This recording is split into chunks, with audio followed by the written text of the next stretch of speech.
यह मेरी ज़िंदगी की सच्ची कहानी है। कैसा लगेगा जब आप अपनी पत्नी के लिए इतनी ज़्यादा मेहनत करें, लेकिन वह आपको धोखा देने के लिए उससे भी ज़्यादा मेहनत कर रही हो। हाँ, मेरी पत्नी मुझे धोखा दे रही थी। ये बात मुझे पता चल गई थी।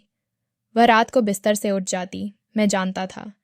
मेरे प्रेम और मेरी मेहनत के साथ खिलवाड़ कर रही थी, यह भी मुझे पता था। लेकिन जिसके साथ वही सब कुछ कर रही थी, जब यह मुझे पता चला तो मैं समझ गया कि मुझे कोई बड़ा फैसला करना होगा। ऐसी औरत को मैं समाज में कैसे छोड़ सकता था। यह आज मेरा घर बर्बाद कर रही थी, कल किसी और का बर्बाद कर सकती थी, और सिर्फ घर ही नहीं, ये तो पूरे समाज को बर्बाद कर सकती थी। ऐसी औरत मैंने अपनी ज़िंदगी में नहीं देखी थी। आधी रात का वक्त था, मैं अपनी पत्नी के पीछे पीछे जा रहा था। मुझे पहले से ही पता चल गया था कि क्या करती है, लेकिन मैं ऐसा कुछ देखना नहीं चाहता था जिसे मैं ज़िंदगी भर भूल नहीं सकूं। आपने एक औरत के साथ अपनी ज़िंदगी के कुछ साल बिताए हो और फिर आप उसको किसी और के साथ कैसे देख सकते हैं। पर फिर वही हुआ जब मैं उसके पीछे चला गया और मैंने देखा कि वह स्टोर रूम में जा रही है, तो मैं भी वहाँ चला गया और यह देखकर हैरान रह गया कि अंदर कौन था। अगर मुंह काला करवाना ही था तो एक आदमी से तो करवाती, लेकिन वहाँ उस कमरे के अंदर एक नहीं, दो नहीं, चार नहीं, बल्कि पूरे 80। मेरी पत्नी और मैं गांव में हंसी खुशी ज़िंदगी गुजार रहे थे। मेरी पत्नी के यहाँ 4 बच्चे पैदा हुए थे। 4 बच्चों के जन्म के बाद मेरी पत्नी बहुत दुबली पतली हो गई थी। ज़्यादा कमज़ोरी की वजह से गुस्से में रहती थी। बच्चों के साथ भी लड़ती झगड़ती रहती थी। सुबह का गया शाम को जब मैं घर आता तो मेरे साथ भी उसका रवैया ठीक नहीं होता था। वो या तो गुस्से में रहती थी या फिर रोती रहती थी। मैं अपनी पत्नी की इस हालत से बहुत परेशान था। एक रात मैं जल्दी से वापस आया। मैंने देखा कि मेरी पत्नी की तबीयत ठीक नहीं थी। मैं अपनी पत्नी के पास जाकर बैठ गया और मैंने अपनी पत्नी से कहा, क्या हुआ है? मेरी पत्नी ने मुझे कहा कि उसके जिस्म में बहुत दर्द है और चक्कर आ रहे हैं। मैंने अपनी पत्नी के हाथ को पकड़ा तो देखा उसका जिस्म ठंडा है। रात बहुत हो गई थी। हमारे गांव में रात 9 बजे के बाद कोई अस्पताल खुला नहीं होता।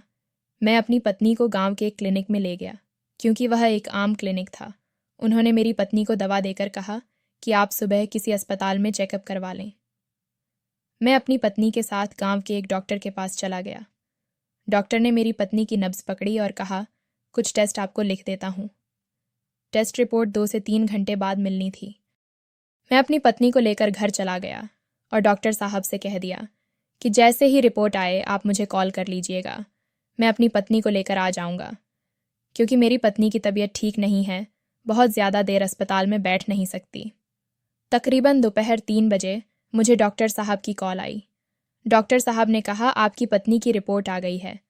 डॉक्टर साहब ने बताया, बेहद कमज़ोरी की वजह से इनकी तबीयत ऐसी हो गई है। मेरी पत्नी में खून की बेहद कमी थी और मेरी पत्नी का ब्लड ग्रुप ओ नेगेटिव था, जो जल्द मिलना नामुमकिन है। डॉक्टर साहब ने कहा, मैं आपको कुछ दवा लिख देता हूँ। चंद महीना तक इसका इस्तेमाल जारी रखें। इस दवा के लगातार इस्तेमाल से आपकी पत्नी जल्द ठीक हो जाएगी और इनकी खान पान का ख़ास ख्याल रखें। मैंने डॉक्टर साहब से कहा, आप ही बता दें कि मैं अपनी पत्नी को क्या खिलाऊं। डॉक्टर साहब ने कहा, आप रोज़ाना अपनी पत्नी को मछली खिलाया करें। मछली खाने से इनकी सेहत जल्द अच्छी हो जाएगी।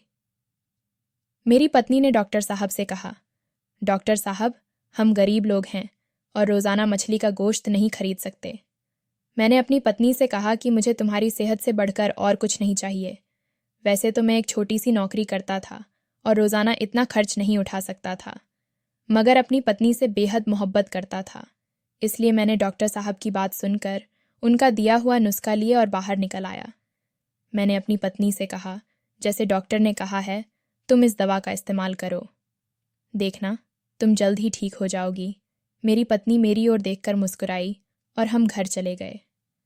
घर के दरवाजे पर मैंने अपनी पत्नी से कहा, मैं अब काम पर जा रहा हूँ। शाम को आते वक्त तुम्हारे लिए मछली ले आऊँगा। यह कहकर मैं घर से निकलकर ऑफिस चला गया। जैसे ही मैं ऑफिस पहुंचा, ऑफिस के बाहर मुझे अपना बचपन का दोस्त मिला।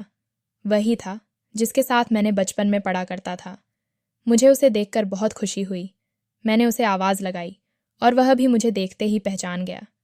हम दोनों एक दूसरे को गले लगाया और हालचाल पूछने लगे। मैंने उससे पूछा, तुम यहाँ कैसे? उसने बताया कि मेरी भी इसी कंपनी में नौकरी लग गई है। मैंने यह जानकर बहुत खुशी हुई। मैंने कहा, अरे वह, अब तो काम में और मज़ा आएगा। मेरा बचपन का दोस्त जो आ गया है। ऐसे ही बातें करते करते मैंने भी उसे बताया कि मेरी शादी को 12 साल हो गए हैं और मेरी अपनी पत्नी से पसंद की शादी है और मेरे यहाँ भी 4 बेटे हैं। एक ऐसे ही कुछ इधर उधर की बातें करते करते काफ़ी देर हम एक दूसरे से गपशप करते रहे। इसके बाद मैंने अपने दोस्त को अलविदा कहा और वहाँ से मार्केट चला गया। मार्केट से मैंने अपनी पत्नी के लिए ताज़ा मछली खरीदी और घर की तरफ चल दिया। घर पहुंचकर मैंने अपनी पत्नी को मछली पकड़ाई और कहा, इसे धोकर पकाओ और खा लो। मेरी पत्नी ने भी मुझसे मछली ली और रसोई घर की तरफ चल दी। रसोई घर के पास पहुंचकर मुझसे पूछने लगी, आज आप बहुत देर से आए, क्यों? मैंने बताया कि एक दोस्त मिल गया था जिसके साथ चाय पीने बैठ गया था। वह अच्छा कहकर अपने काम में मशरूफ़ हो गई। मैं भी दिन भर काम करने के बाद बहुत थक चुका था। अपने कमरे में आराम के लिए चला गया। कुछ देर बाद मेरी पत्नी हाथ में खाने की थाली लिए कमरे में आई और खाने लगी। मैंने अपनी पत्नी को कहा, खाना बहुत स्वादिष्ट है, बिल्कुल तुम्हारी तरह। मेरी पत्नी मुस्कुराती हुई कमरे से बाहर चली गई। खाना खाकर मैं अपने बच्चों में मशगूल हो गया। उनसे दिन भर के बारे में पूछा। रात के 9 बज गए थे। मैंने अपने बच्चों से कहा, तुम सब सो जाएं, सुबह स्कूल जाना है। बच्चों को उनके कमरे में भेजकर हम दोनों भी लेट गए और सो गए। रात को 12 बजे मुझे अपने कमरे से आवाज़ आई। जैसे ही मैं पलटा, मैंने देखा कि मेरी पत्नी बिस्तर पर नहीं है। मैंने सोचा कि रात की इस पहर में वह कहाँ गई है। मैं भी उसके पीछे पीछे कमरे से बाहर चला गया। साथ वाले कमरे से होते हुए मैं रसोई में गया। मेरी पत्नी वहाँ भी मौजूद नहीं थी। मैं अपनी पत्नी को ढूंढते और आवाज़ लगाते हुए, तुम कहाँ हो, घर से बाहर चला गया। मैंने देखा मेरी पत्नी घर के पिछले स्टोर रूम की तरफ जा रही है। मैं परेशान था कि वह कहाँ जा रही है। इतने में मुझे घर के अंदर से अपने बच्चे के रोने की आवाज़ आई। मैं अपने बच्चे को देखता हुआ घर के अंदर वापस चला आया। इतने में मेरी पत्नी स्टोर से वापस घर आ गई और मुझे जगते देखकर कुछ घबरा गई। मैंने उससे पूछा, तुम कहाँ गई थी? मेरी पत्नी ने मुझसे कहा कि वह वॉशरूम में थी। मुझे जानता था कि मैंने उसे स्टोर रूम की ओर जाते देखा था, मगर मैं खामोश रहा और अपने कमरे में चला गया और सो गया। अगली सुबह मैं उठा और नाश्ता करने के बाद काम पर चला गया। सारा दिन काम में मशगूल रहा और शाम को बाजार से मछली लेकर घर आ गया। मैंने मछली अपनी पत्नी के हाथों में देकर कहा, तुमने बताया नहीं कि जो मैं मछली लाता हूँ वह ताज़ी भी होती है। उसने कहा, जी, ताज़ी भी और अच्छी भी। मैं अच्छा करते हुए करीब पड़ी कुर्सी पर बैठ गया, अखबार उठाया और पढ़ने लगा। मैं सोच रहा था कि मैंने कभी अपनी पत्नी को मछली पकड़ते हुए या खाते हुए नहीं देखा। फिर मैंने सोचा कि हाँ, मछली कम होती है तो हो सकता है वह रसोई में ही बैठकर खा लेती हो। कुछ देर अखबार पढ़ने के बाद मैं अपने कमरे में चला गया। मेरी पत्नी भी घर के काम खत्म करने के बाद आकर सो गई। 2 रात को फिर मैंने अपनी पत्नी को बिस्तर से उठकर बाहर जाते देखा। मैं भी उसके पीछे कमरे से बाहर निकला और पीछे पीछे चला गया। मैंने देखा मेरी पत्नी स्टोर रूम की तरफ जा रही है और उसके हाथ में एक प्लेट है जिसमें मछली है। मैं स्टोर रूम से थोड़ी दूर अपनी पत्नी को देख रहा था। मैंने देखा कि वह स्टोर रूम के अंदर चली जाती है और मैं भी स्टोर रूम के दरवाजे से स्टोर रूम में देखने के लिए आगे बढ़ा। अधिक अंधेरे की वजह से कुछ देख नहीं सका। इतने में एक लंबे कद वाला नौजवान मुझे भागते हुए दिखाई दिया। मैं भी उसके पीछे पीछे घर से बाहर गया, मगर वह तब तक जा चुका था। मैं वापस पलटकर स्टोर रूम में आया तो मेरी पत्नी मौजूद नहीं थी। मैं घर आया। मैंने अपनी पत्नी को रसोई में काम करते देखा, मगर मैंने उसे बिना कुछ कहे कमरे में चला गया। कुछ देर बाद मेरी पत्नी भी आकर लेट गई और मुझसे कहने लगी, जो दवा डॉक्टर साहब ने दी थी, अब उससे मेरी सेहत अच्छी हो रही है और मैं अपने आप को पहले से ज़्यादा सेहतमंद महसूस कर रही हूँ। मैंने बिना जवाब दिए खामोशी से लेटा रहा और सो गया। सुबह होते ही मैं बिना कुछ खाए पिए काम पर चला गया और सारा दिन यही सोचता रहा कि मेरी पत्नी मेरे होते हुए भी किसी और मर्द से संबंध बनाए हुए हैं और रात को अपने आशिक के साथ मुलाकातें करती हैं। मगर वह कौन था? ये सवाल बार बार मुझे परेशान कर रहा था कि मेरे होते हुए भी मेरी पत्नी के साथ ताल्लुकात कायम किए हुए हैं और न जाने कब से यह सब चल रहा है और मुझे पता भी नहीं है। इतने में मेरा दोस्त मेरे पास आया और मुझसे पूछने लगा, यार कुछ परेशान लग रहा है। मैंने उससे कहा, बस कुछ नहीं यार। उसने मुझे कहा, मैं तेरा दोस्त हूँ, तू मुझे नहीं बताएगा तो और किसको बताएगा। मैंने उसको अपने पास बिठाया और कहा, यार मेरी पत्नी रोज़ाना बिस्तर से कहीं चली जाती है और मैं भी उसके पीछे पीछे 1-2 बार गया, तो मैंने उसे स्टोर रूम में जाते देखा। कल रात मैंने स्टोर रूम से एक लंबे कद के नौजवान मर्द को भागते देखा है, और मैं यह भी नहीं जानता कि वह कौन है, जिसके साथ मेरी पत्नी मेरे होते हुए संबंध बनाई बैठी है। अब तू ही बता कि मैं परेशान कैसे न हूँ। मेरे दोस्त ने कहा। मेरे दोस्त? तू मेरा बचपन का दोस्त है और मैं तुझे बहुत अरसे से जानता हूँ। ये बात तुझे कहना तो नहीं चाहता, मगर यार, आजकल औरतें अपने पति के होते हुए बहुत से मर्दों से संबंध बना लेती हैं। तू मेरा दोस्त है, मैं तुझे बुरा नहीं सोचूंगा, मगर फिर भी तू अपनी पत्नी पर कड़ी नज़र रख और जल्द पता लगाओ कि वह कौन है जो तुम्हारी नाक के नीचे तुम्हारी पत्नी के साथ मज़े कर रहा है। और मुझे तो हैरत होती है तुम्हारी पत्नी पर कि तुम जैसे इतने अच्छे और मोहब्बत करने वाले पति के होते हुए भी वह अपने आशिक के साथ मुलाकातें करती है। यह कहकर मेरा दोस्त अपने काम में बिजी हो गया। मैं भी अपने काम को पूरा करके बाजार चला गया, ताज़ा मछली खरीदी और घर आ गया। मैंने मछली लेकर टेबल पर रख दी और अपनी पत्नी को कहा कि वह मछली उठा ले। यह कहकर अपने कमरे की तरफ गया और ज़ोरदार आवाज़ के साथ दरवाजे को बंद कर दिया। ज़ोरदार आवाज़ सुनने के बाद मेरी पत्नी भागती हुई कमरे की तरफ आई और दरवाज़ा खटखटाने लगी। कुछ देर दरवाज़ा खटखटाने के बाद मैंने दरवाज़ा खोल दिया और कहा, हाँ बोलो, क्या बात है? मेरी पत्नी मुझसे कहने लगी, आप बताएं, आपको क्या हुआ है? आप इतने गुस्से में क्यों लग रहे हैं?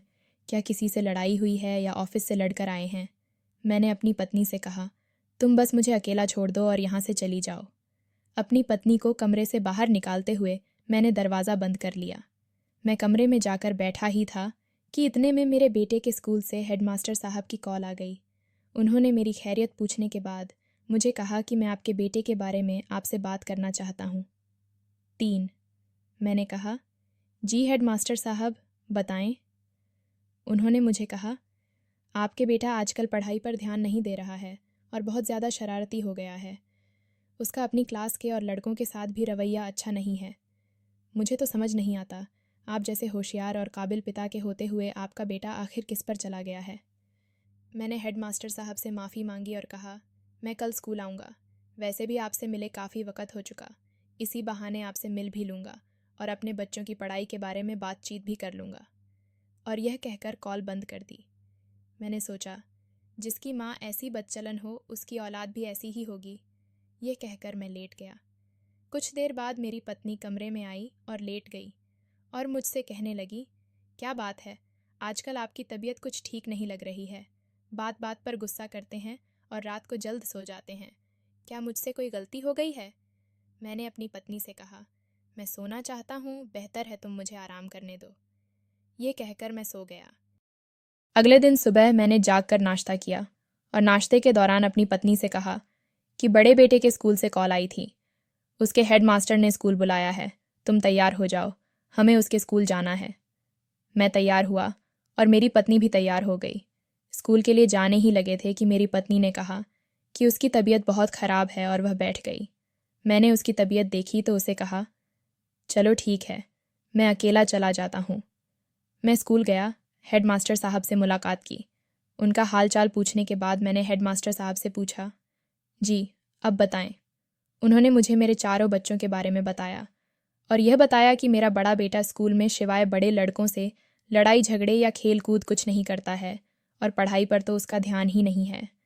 मैंने हेडमास्टर साहब को अपने बड़े बेटे पर सख्ती करने को कहा और बाकी बच्चों पर भी, ख़ास तौर पर कहते हुए स्कूल से ऑफिस चला गया। ऑफिस पहुंचा ही था कि मैंने सोचा, आखिर ऐसी क्या बात थी कि अचानक मेरी पत्नी की तबीयत खराब हो गई और वह तो जाने के लिए तैयार भी थी, तो आखिर क्यों नहीं स्कूल गई। मैंने सोचा, कहीं वह मेरे साथ खेल तो नहीं खेल रही, कहीं मेरे ऑफिस आ जाने के बाद वह पीछे अपने आशिक से मुलाकातें तो नहीं करती। ये सोचकर मैं अपने ऑफिस के मालिक के पास गया। उसे कहने लगा कि मेरी पत्नी की तबीयत बहुत ख़राब है, मुझे जल्द घर जाना होगा। 4। मेरे ऑफिस के मालिक ने पहले तो मुझे छुट्टी से इनकार कर दिया। कुछ देर मेरे चेहरे पर परेशानी देखने के बाद न जाने मेरे मालिक के दिल में क्या ख्याल आया कि उन्होंने मुझे कहा, अच्छा चलो ठीक है, तुम जाओ, अच्छे से जाना। अपने मालिक का शुक्रिया अदा करते हुए मैं घर की तरफ रवाना हो गया। सारे रास्ते मेरी पत्नी और उसका आशिक मेरी आंखों के सामने मंडला रहे थे। मैं बस यही सोचा जा रहा था कि आखिर क्या हो रहा है और आखिर यह सब कब से चल रहा है। जैसे ही मैं अपने घर के अंदर दाखिल हुआ, मैंने देखा मेरी पत्नी घर के कामों में बिजी है। वह मुझे देखकर डर गई। मैंने उसे कहा, क्या हुआ है? उसने कहा, आप तो स्कूल से ऑफिस जाने वाले थे। मैंने कहा, हाँ, मगर तुम्हारी तबीयत ठीक नहीं थी। मैंने सोचा आज ऑफिस से छुट्टी कर लेता हूँ, आज दिन तुम्हारे साथ गुजारूंगा। वह खामोश थी। मैंने उसे कहा, तुम आराम करो, ये काम मैं कर लेता हूँ। वह करी पड़ी कुर्सी पर बैठ गई। मैं घर का थोड़ा बहुत काम करने के बाद थोड़ी देर लेट गया, मगर सुकून तो जैसे मेरी ज़िंदगी में रहा ही नहीं था। 5 मैं घड़ी की कांटों की तरफ लगातार देख रहा था। इतने में बच्चे स्कूल से घर आ गए। मैंने बच्चों से कहा, मैं कुछ देर बाहर जा रहा हूँ, चंद घंटों बाद वापस लौटूंगा। मैं यह कहकर घर से बाहर गया। जैसे ही बाइक करने ही वाला था कि घर के सामने से मेरे चाचा आ गए। रफ़ीक चाचा ने कहा, बेटा, तुम हमें भूल ही गए हो। मैंने कहा, चाचा, सुबह का गया शाम को घर आता हूँ और खाना खाने के बाद सो जाता हूँ। वक्त बहुत कम होता है, इस वजह से मुलाकात नहीं हो पाती। मैंने चाचा से चाची और बाकी घर वालों के बारे में पूछा। चाचा ने कहा, बेटा, वह सब तो ठीक है, मगर मैं तुमसे एक बात करना चाहता था। मैंने चाचा से कहा, जी चाचा, आप कहें, क्या कहना चाहते हैं? चाचा ने कहा, बेटा, हम इस बस्ती में बहुत पुराने हैं। तुम्हारा बचपन हमारे हाथों में गुजरा है और हम जानते हैं तुम एक अच्छे इंसान हो, मगर जो बाद में तुम्हें कहने जा रहा हूँ उसे गौर से सुनना। इस बस्ती की हर औरत हमारी बहू बेटी है और सबकी इज्जत हमारी इज्जत है। मैंने चाचा से कहा, चाचा, आखिर क्या बात है, आप मुझे बताते क्यों नहीं? चाचा ने कहा, बेटा, असल में बस्ती के बहुत से मर्दों ने जो रात के काम से वापस आते हैं, उन्होंने तुम्हारे घर के बाहर एक नौजवान मर्द को देखा है, जिनका कहना है कि शायद उसे नौजवान मर्द का तुम्हारी पत्नी से कोई संबंध है। ये बात सुनकर मैं खामोश हो गया। चाचा ने कहा, बेटा, वह नौजवान हमने पहले तुम्हारे घर कभी नहीं देखा, मगर चंद रोज से लोगों ने उसे देखा है जो तुम्हारे घर आता जाता है। मैं तुम्हारी पत्नी पर कोई लालचंद नहीं लगा रहा हूँ, बस वही कह रहा हूँ जो मैंने अपने कानों से सुना है और जो बस्ती वालों ने अपनी आंखों से देखा है। यह कहकर चाचा ने कहा, बाकी तुम समझदार हो, मैं चलता हूँ। मैं चाचा की बात सुनकर कुछ देर खड़ा रहा और फिर बाजार की तरफ चला गया। मैं वहाँ से मछली ली और घर का कुछ ज़रूरी सामान, घर के गैस और बिजली का बिल जमा करवाया और अपनी पत्नी की दवा लेते हुए अपने घर आ गया और सामान अपनी पत्नी को थाम दी। अभी घर पहुंचा ही था कि कुछ देर में छोटा बेटा रोता हुआ मेरे पास आया और कहने लगा, पापा, मेरा एग्ज़ाम आने से पहले मेरा पूरा स्कूल घूमने के लिए शहर में मौजूद म्यूज़ियम देखने जा रहा है। मैं भी उनके साथ जाना चाहता हूँ, मगर जाने के लिए 5,000 की ज़रूरत है, जो कि मेरे पास नहीं है। मैंने अम्मा से कहा था कि आपसे कुछ पैसे लेने, मगर माँ ने यह कहकर इनकार कर दिया कि तुम्हारे अब्बा तुम्हारा ख्वाहिश को पूरा नहीं कर सकते, तो तुम इस सफ़र पर जाने से इनकार कर दो। मैंने अपने बेटे से पूछा कि तुम्हारे स्कूल का ट्रिप किस दिन जा रहा है। उसने बताया, पापा, स्कूल का ट्रिप शुक्रवार को सुबह 10 बजे जाएगा और उसकी फ़ीस कल जमा करवानी है। मैंने कहा, बेटा, मैं कल तुम्हारे स्कूल पैसे जमा करवाऊंगा, तुम खुश हो जाओ। घुमाओ। यह कहकर मैं अपने कमरे में चला गया।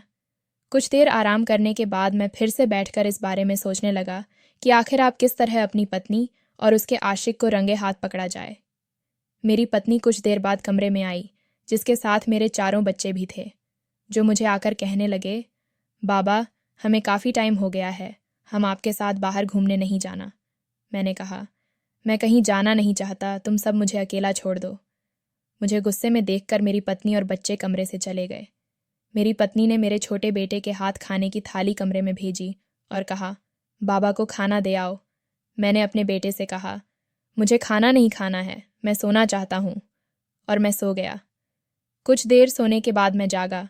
मैंने देखा मेरी पत्नी बिस्तर पर सो रही है। अचानक कमरे की खिड़की के पास मुझे आवाज़ महसूस होती है। यह आवाज़ सुनकर मैं उठ नहीं वाला था कि मेरी पत्नी जाग जाती है।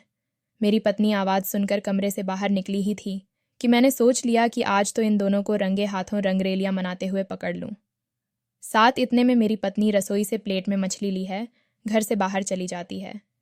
मैं भी अपनी पत्नी के पीछे कमरे से बाहर निकला और उससे पहले तेज़ी से स्टोर रूम की पिछली दीवार के पास जाकर छुप गया। मेरी पत्नी घर से मछली लेकर स्टोर रूम के अंदर दाखिल होती है तो मैं भी उसके साथ स्टोर रूम में चला जाता हूँ और रंगे हाथ इन दोनों को पकड़ लिया। मेरी पत्नी मुझे देखकर दंग रह गई और अपनी सफाई में कहने लगी, आप यहाँ क्या कर रहे हैं? मैंने अपनी पत्नी से कहा, तुम बताओ, तुम यहाँ क्या कर रही हो? वह खामोश हो गई और उसकी इस खामोशी ने उसका गुनाह जाहिर कर दिया था। इससे पहले कि वह कुछ बोलती, मैंने कहा, बोलो कि तुम यहाँ अपने इस आशिक के साथ अपना मुंह काला कर रही हो और मेरी और मेरे ख़ानदान की इज्जत तार तार कर रही हो। तुम क्या समझती हो मुझे ये सब पता नहीं चलेगा और तुम अपने आशिक के साथ आवारगी करती रहोगी? हाँ, माना कि मैं गरीब हूँ और तुम्हें ऐसो आराम की ज़िंदगी तो नहीं दे सकता, मगर एक बार तो सोचा होता, क्या मैं तुम्हारी खुशी के लिए दिन रात मेहनत कर रहा हूँ और तुम्हारी ज़रूरी बात तुम्हारी खुशी के लिए जो कुछ हो सकता है करता हूँ। मगर नहीं, तुम्हें कहाँ मेरा एहसास होना था, क्योंकि तुम्हारे पास तुम्हारा आशिक जो है, जो शायद तुम्हें मुझसे ज़्यादा खुश रखता है। मेरी पत्नी अभी अपनी सफाई में कुछ कहने ही वाली थी कि मैंने एक ज़ोरदार थप्पड़ अपनी पत्नी के चेहरे पर मारा और उसके आशिक को घसीटा हुआ घर से बाहर ले आया। मेरी पत्नी का आशिक एकता चलता रहा और खुद को मुझसे बचाने की पूरी कोशिश करता रहा। उसकी आवाज़ सुनकर घर के करीब मौजूद लोग इकट्ठे हो जाते हैं। मैं लगातार अपनी पत्नी के आशिक को मारता रहा। कुछ देर मेरी पत्नी यह तमाशा चुपचाप देखती रही और रोती रही। हमारी आवाज़ सुनकर चाचा और उनकी पत्नी भी घर से बाहर निकल आए। रफ़ीक चाचा की पत्नी ने मेरी पत्नी से कहा, आखिर तुम्हारे पति की मोहब्बत में क्या कमी रह गई थी कि तुम सरेआम अपने पति की इज्जत उछाल रही हो और तुम्हें यह करते ज़रा भी शर्म नहीं आई? आहिस्ता आहिस्ता देखते ही देखते बस्ती की और औरतें भी मेरी पत्नी को पूरा वाला कहने लगी और उसे उसके किए पर शर्मिंदा करने लगी। इतनी देर में मेरी पत्नी ने ज़ोरदार आवाज़ के साथ मुझसे कहा, रुक जाओ, इसे मत मारो। मैंने अपनी पत्नी से कहा, हाँ, यही है ना वह तुम्हारा आशिक जिसको तुम मेरी गैर मौजूदगी में मिलाती हो? यही है ना वह जिसको तुम मेरी लाई हुई मछली जो मैं तुम्हारे लिए लाया था, तुम इसे खिलाती हो? मेरी पत्नी रोती हुई आवाज़ से बोली, ये मेरा भाई है, मेरा सौतेला भाई। मेरे बाप ने 2 शादियाँ कर रखी थीं, पहली पत्नी से मैं 8 और मेरी छोटी बहन है और दूसरी पत्नी से यह एक बेटा। मेरे बाप की दूसरी पत्नी खुद भी अच्छी औरत नहीं थी और उसने इस बदनसीब को भी नशे की राह पर लगा दिया। ये मेरा भाई नशा करता था। नशे की लत की वजह से घर वालों ने इसे घर से निकाल दिया था। हमारे यहाँ भाई नहीं था, हमें अक्सर भाई की कमी महसूस होती थी। मैंने अपने बाबूजी से कहा कि आप कैसे पिता हैं जिसको अपने बेटे का एहसास ही नहीं, और वह अगर इस राह पर है तो आज सिर्फ़ और सिर्फ आपकी पत्नी की वजह से। मेरे बाबूजी ने मुझे कहा कि तुम कौन होती हो मुझे यह बताने वाली कि मैं क्या सही कर रहा हूँ और क्या गलत। बस कह दिया ना कि आज से वह इस घर में नज़र नहीं आएगा। मैं और मेरी छोटी बहन अक्सर अपने भाई के लिए रोते थे और उसे याद करते थे। हमने ढूंढने की बहुत कोशिश की मगर कभी नहीं ढूंढ सके, और कुछ अरसे से बाद मेरा रिश्ता आपसे हो गया। आपसे रिश्ता होने के बाद मेरी माँ ने मुझे कहा कि कभी भी अपने पति को इस बात की खबर न देना कि तुम्हारा कोई भाई भी है। शादी के बाद भी अपने भाई की मोहब्बत और प्यार मैं कैसे भूल सकती थी? मैं उसकी बड़ी बहन थी। एक रोज़ मैं मार्केट से आ रही थी कि मुझे यह वहाँ ज़ख्मी हालत में मिला। मैंने देखा कि अपने होश में आ गया। मैंने अपने भाई को कहा कि मैं तुम्हारी बड़ी बहन हूँ। नशे का असर अभी सही तरह से उतरा नहीं था, वह मुझे पहचान नहीं सकता था। कुछ देर अपने भाई के साथ बैठने के बाद मैंने उसे कहा कि तुम अब यहाँ से चले जाओ और अपना ख्याल रखना। यह कहकर मैंने अपने भाई को भेज दिया। मैं सोचने, अगर यह बात मैंने अपने पति को बताई तो वह बहुत नाराज़ होंगे, क्योंकि मेरा भाई नशा करता है और मेरे पति को नशे से सख्त नफ़रत है। मैं रोज़ाना रात को इसे खाना खिला देती और कुछ देर इसके साथ बैठने के बाद घर वापस चली जाती। मैं अपने पति की लाई हुई मछली जो वह मेरे लिए लाते थे इसे खिला देती थी, क्योंकि मेरा देखभाल करने के लिए मेरा पति है, मगर इस बेचारे को घर वालों ने भी बेयारों मददगार रोड पर फेंक दिया है। मुझसे इसकी हालत देखी नहीं जाती। और आप जो मेरे पति हैं, जिनके साथ जीने और साथ मरने की कस्में खाई हैं, आप मेरे बारे में ऐसा सोचने लगे, मुझे यह सोचकर घिन पाती हूँ। अपनी पत्नी की ये बात मैं गुस्से में आ गया। मैंने अपनी पत्नी की बाजू पकड़ी और घसीटा। वह उसे घर से बाहर ले गया और कहा कि तुम आइंदा के बाद इस घर की चौखट पर कभी कदम न रखना और चली जाओ। यहाँ मेरी पत्नी दूर खड़ी मुझे देखती रही और मैं पलटकर अपने घर की तरफ आने लगा। इतने में मैंने अपनी पत्नी के भाई की आवाज़ सुनी। जैसे ही मेरे पीछे पलटकर देखा, मेरी पत्नी ज़मीन पर ढेर हो चुकी। मैं थोड़ा सा आगे बढ़ा और फिर रुक गया कि मैं यह क्या कर रहा हूँ आखिर क्यों, जबकि मैं जानता हूँ कि मेरी पत्नी झूठ बोल रही है और यह सब वह अपने आप को बचाने के लिए कर रही है। इतने में मेरे बच्चों ने मुझे पकड़ा और कहा, बाबा देखो ना माँ को क्या हो गया है, वैसे क्यों लेती है। मेरे बड़े बेटे ने कहा, बाबा जाए माँ को बचा रहे हैं। यह अपने बेटे की बात सुनकर मैं अपनी पत्नी की तरफ भागा।